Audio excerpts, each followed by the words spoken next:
परमपिता परमात्मा की पवित्र आत्माओं, आप सभी को मेरा हार्दिक अभिनंदन है। आज मैं आपको बताने जा रहा हूँ श्री रामायण के बारे में। श्री रामायण में माता सीता की पवित्रता को लेकर दो प्रमुख प्रसंग आते हैं। पहला लंका युद्ध के तुरंत बाद अग्नि परीक्षा और दूसरा अयोध्या में त्याग के बाद भूप्रवेश।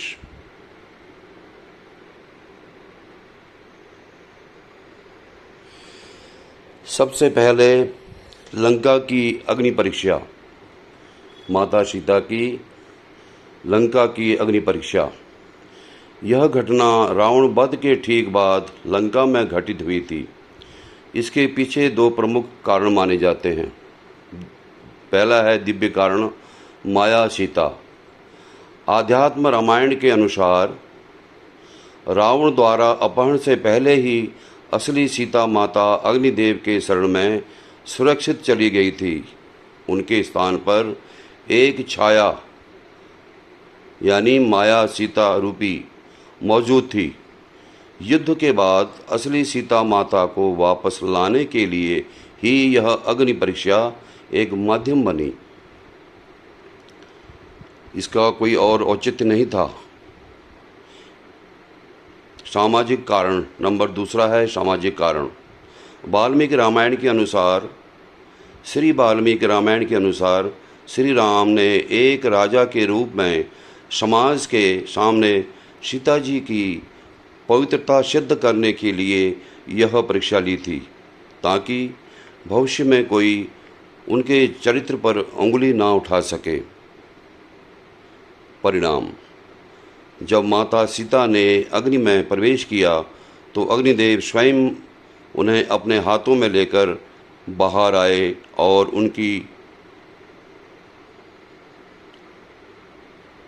उनकी परम पवित्रता की गवाही दी।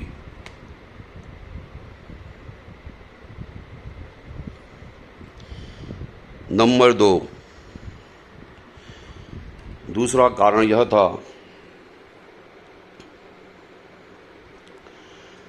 अयोध्या का परिणाम और अंतिम भूप्रवेश। अग्नि परीक्षा के बाद भी अयोध्या लौटने पर एक धोबी द्वारा उठाए गए सवाल के कारण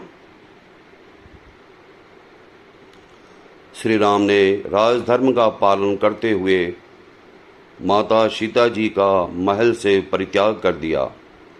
उन्होंने ऋषि वाल्मीकि के आश्रम में रहकर लव और कुश को जन्म दिया।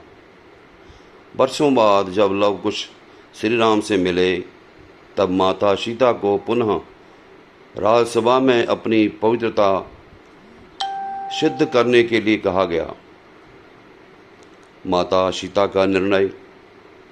इस बार माता सीता ने किसी भी परीक्षा से इनकार कर दिया। किसी भी परीक्षा को देने के लिए इनकार कर दिया। उन्होंने अपनी जननी धरती माता का आह्वान किया और कहा कि यदि वे मन, वचन और कर्म से केवल श्री राम की रही हैं तो धरती फट जाए और वे उसमें समा जाएं। परिणाम क्या हुआ?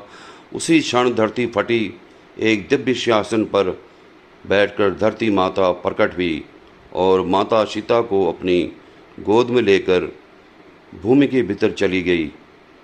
यह उनके आत्मसम्मान और अंतिम पवित्रता का सबसे बड़ा प्रमाण था। अतः इस प्रकार माता सीता की दो बार परीक्षाएं माता सीता को देनी पड़ गई। तो आप लोगों ने इस बारे में ध्यान से श्रवण किया। परमपिता परमात्मा की पवित्र आत्माएं, आपका बहुत बहुत शुक्रिया। धन्यवाद। नमस्कार।